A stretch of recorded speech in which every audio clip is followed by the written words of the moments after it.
Mommy, why do humans hate us? I don't know, Matthew. Our species is completely harmless to them, and we keep the mosquito population down, who are responsible for killing more humans every year than other humans do. So humans have no rational reason to fear us, but they still do? I'm afraid humans aren't that smart, Matthew. Sleep tight. Don't let the bed humans bite. Love you, Mommy. I love you too, Matthew. Mom?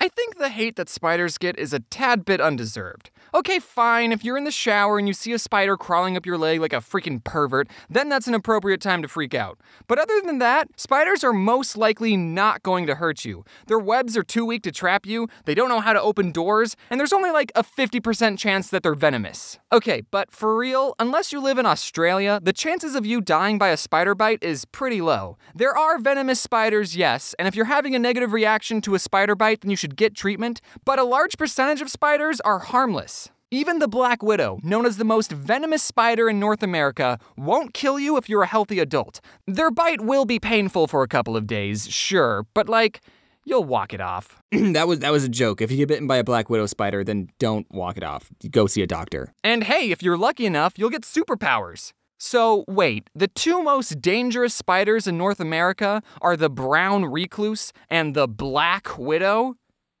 What are you trying to say about dangerous colors, America?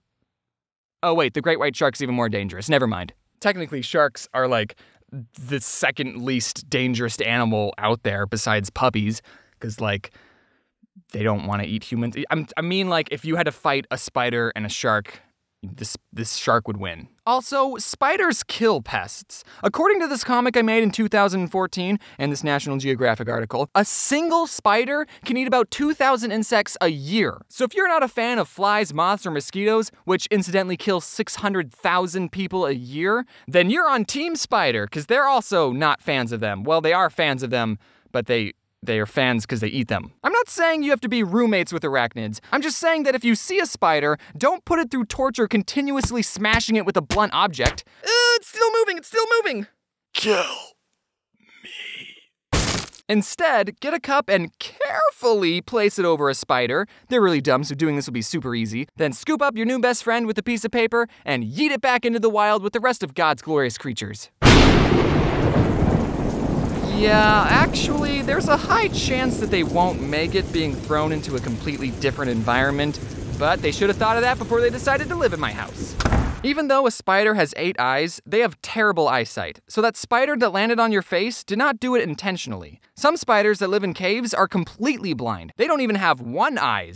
But even if they did have eyes, their whole world would still be pitch black. What a sad life to be a part of. Just every time you're outside seeing the sun, just think that somewhere there's a colony of spiders just in pure blackness, just never seeing the sun, never seeing their children smile or graduate college. They're just sitting in a cave for all their life. So is nature, and that is the way the cookie crumbles. Also, we're forgetting the most amazing thing about spiders, which is that they're incredibly talented in web design.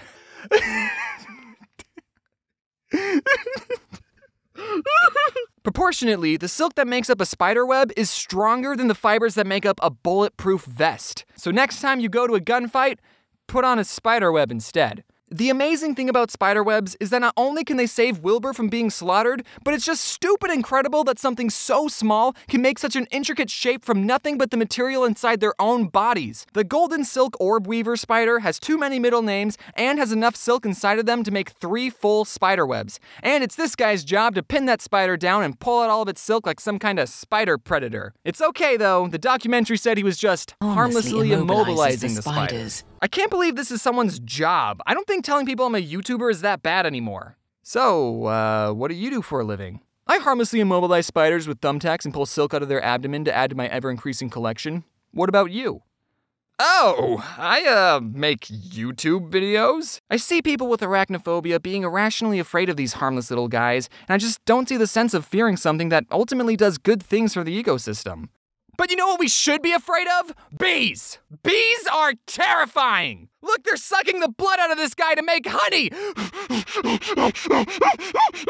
Oh, they're dying at an alarming rate? Good! Okay, that was a joke. Bees are, without a doubt, the most important insect on this planet. Not only do they have the best work ethic of any living thing on Earth, which is why none of them are YouTubers, they also pollinate 30% of the world's crops. Don't ask me who pollinates the rest, because I don't know. Without bees, humanity would turn to pure anarchy. Bees are so important that world-famous comedian Jerry Seinfeld made a documentary about the life of a bee and what the world would be like without them. But ever since 2006, bees, just like all the memes say, have been dying at an alarming rate. The scary thing is that scientists don't know exactly the reason for this bee-apocalypse. But they think it has to do with new pesticides being used on farms, parasites that kill the bee, and global warming. So once we figure out how to fix those three problems, we'll be in good shape. It's just a little bee pun. We like to have fun around here. Now, what can you, a concerned citizen, do to stop the dropping population of bees? Most likely nothing, because I don't think anyone watching this makes laws about pesticides or stopping global warming. So we just gotta sit back and hope the people who make those laws know the importance of bees.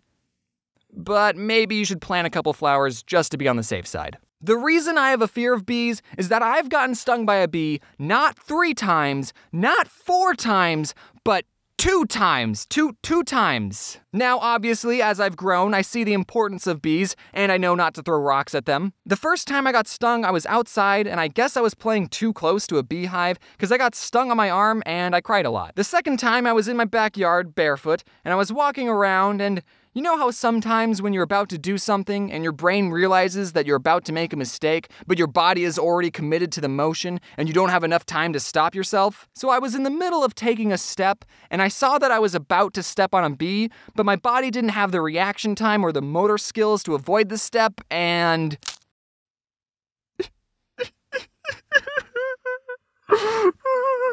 I'm sure the bee was just acting in self-defense, but man, that scarred me. Some people may have an allergic reaction to bee stings, and they should go to a hospital if they get stung, but in my case, it just hurt a lot, and my mom put baking soda over where I got stung, and I cried. When people found out I was afraid of bees, they would always tell me that bees are docile creatures and they only sting you if they feel threatened. They would say the same thing about spiders too, by the way. So whenever I would see a bee, I would silently freak out and stay as still as a rock, cause unlike spiders, with bees, you're not allowed to fight back. You'll both lose if that happens. I gotta show this bee how unthreatening I am. They should be able to just take a look at me and know that. But then when a bee lands on your arm, holy frick.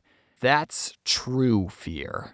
You just have to quietly watch the bee, hoping it didn't just have a bad day and decide to end its life on you. That never happened though. Ever since I took a more calm approach to bees, I've never been stung. And I've never been bitten by a spider either. Wasps though, they're just mean. They can pack up and leave for all I care. I don't give a crap about wasps.